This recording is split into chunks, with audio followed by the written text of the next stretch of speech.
Iraq News highlights and points to ponder Friday m. June 21, 24. Listen to the full version on the official dinarreport.com website and become our supporter on Patreon. Parliamentary Committee. Amending the Investment Law in the next legislative term. A member of the Parliamentary Investment Committee announced the committee's intention to amend the investment law.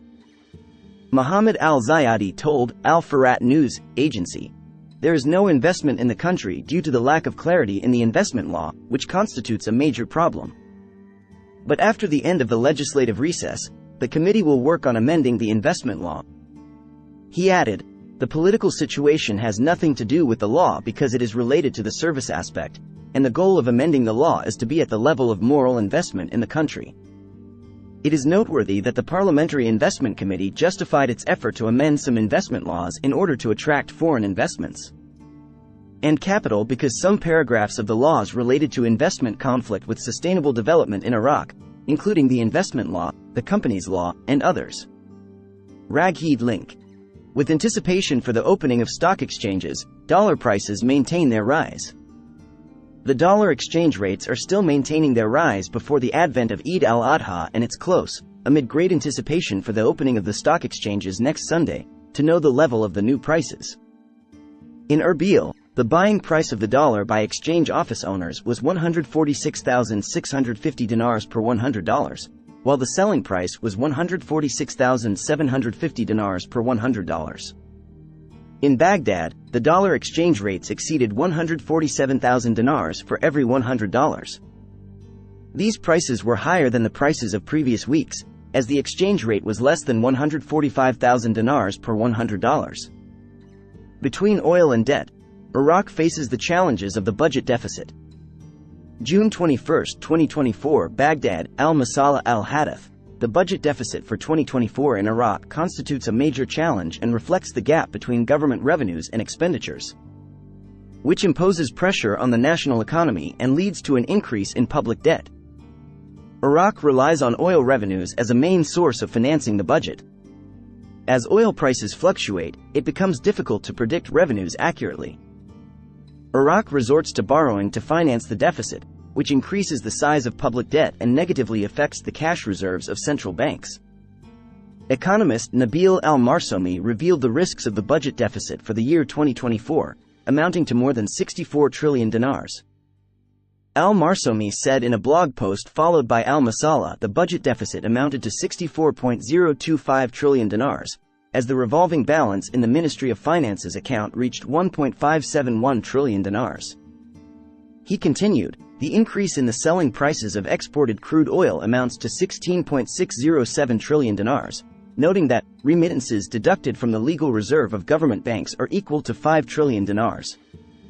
He added that loans from government banks amounted to 3 trillion dinars, noting that loans from government banks amounted to 3 trillion dinars. He pointed out, national bonds are worth 5 trillion dinars, and total internal borrowing reached 33,041 trillion dinars, and external loans amounted to 12,806 trillion. He stated many observations were made regarding the budget deficit, including a decrease in the Ministry of Finance's revolving balance from 23 trillion dinars in the 2023 budget to 1.571 trillion dinars in the 2024 budget. Al-Marsomi added, "It has been observed that there is a heavy reliance on internal and external borrowing to finance the budget deficit, which exacerbates the size of internal debt, especially which currently stands at 79 trillion dinars, in addition to its negative impact on the cash reserves of the Central Bank of Iraq and other Iraqi banks." He concluded that, "There are three sources in financing the budget deficit, which are deficit financing, internal and external borrowing, and the revolving balance of government accounts," noting that using the expected increase in oil revenues amounting to 16.607 trillion dinars to finance the budget deficit is something new because this increase is supposed to be added. The expected oil revenues. In this case, the budget will have been built on the assumption of exporting 3.5 million barrels per day at a price of $83 per barrel instead of $70, which is a non-conservative price and full of risks for two reasons. The first is that Iraq's oil exports are less than 3.5 million barrels per day due to OPEC plus restrictions. The second is that the high price of oil adopted by the budget is unrealistic and very optimistic. which may expose the budget to other imbalances as a result of these two assumptions not being met. Some text goes here: why do Iraq's reserves not rise despite the rise in oil prices? Some text goes here. Economic expert Mahmoud Dagher explained the reasons for the failure of Iraq's financial reserves to increase despite the rise in oil prices, while stressing that the country has no hope except by diversifying its output and pressuring spending, especially operational. Dagher said in an interview with Al-Iqtisad News, reserves are not measured by size, but by adequacy, and there are two indicators of adequacy. The adequacy of reserves to cover imports without any exports, and I believe that it reaches Iraq with the existing reserve remaining for approximately 12 months, which is an excellent coverage of foreign reserves for exported currency. He added, if we want to answer the question of why the reserves, which exceed 100 billion, do not increase despite the rise in oil prices, this is due to two reasons. The first is direct and is the result of the central bank's sales rising to $300 million per day to cover imports.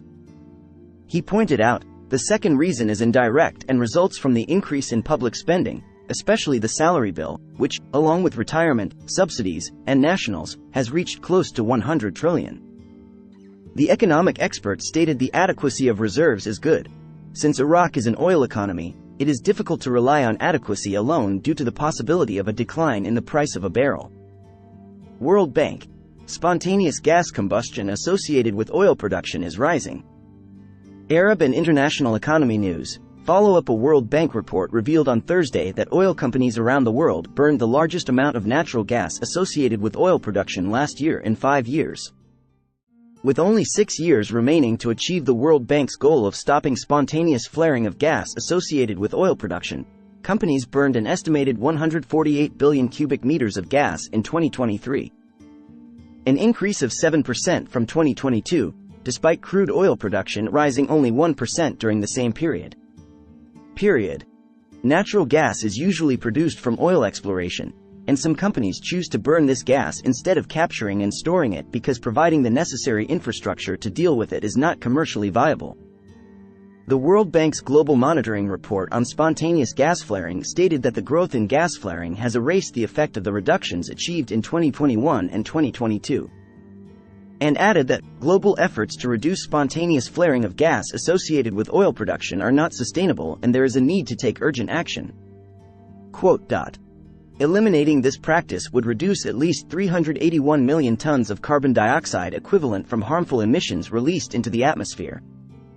9 major oil-producing countries account for 75% of gas flaring and 46% of oil production. These countries are Russia, Iran, Iraq, the United States, Venezuela, Algeria, Libya, Nigeria, and Mexico, according to the order of the quantities of gas burned. The report stated that Algeria and Venezuela reduced spontaneous combustion, but these gains were eroded by Iran, Russia, the United States, Libya, and other countries. The World Bank, in cooperation with the Colorado School of Mines in the United States, relied on data from satellites to calculate spontaneous combustion data. Listen to the full version on the official dinarreport.com website and become our supporter on Patreon.